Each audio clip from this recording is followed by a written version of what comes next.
అత్త కోడలు ఒకరోజు పందెం వేసుకుంటారు. ఈరోజు ఎవరైతే ఎక్కువ అమౌంట్ సంపాదిస్తారో వాళ్ళకే ఎక్కువగా ఉపయోగపడేటట్లు కొనాలి ఆ వస్తువుని. ఓకే. అయితే పాపం కోడలు కష్టపడుతుంది. కష్టపడినప్పటికీ కూడా ఒక రూ. 50 మాత్రమే సంపాదిస్తుంది.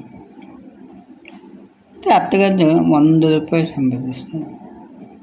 అప్పుడు కోడలి పిల్ల అంటుంది, నేను ఓడిపోయాను, రూ. 50 సంపాదించదు, మీరే రూ. 100 సంపాదించారు, మీరే చాలా గొప్ప అని.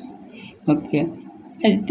అయితే కోడలి పిల్ల అత్తగారు అంటారు, కోడలి పిల్ల నేను ఎక్కువ నువ్వు కొనేది ఎలా ఉండాలంటే నేనే ఎక్కువ సార్లు ఉపయోగించేటట్లు ఉండాలి, నువ్వు తక్కువ సార్లు ఉపయోగించేటట్లు ఉండాలి. ఎందుకంటే నేనే ఎక్కువ సంపాదించాను కదా అంటే, ఓహో కోడలి పిల్ల మరి మహా తెలివైంది కదా, మాఫ్టిక్ కొనిస్తారు. సరే ఇదిగోండి, మీరు ఎక్కువసార్లు ఉపయోగించండి, నేను అప్పుడప్పుడు మాత్రమే ఉపయోగిస్తాను అనేసి అంటుంది కోడలు.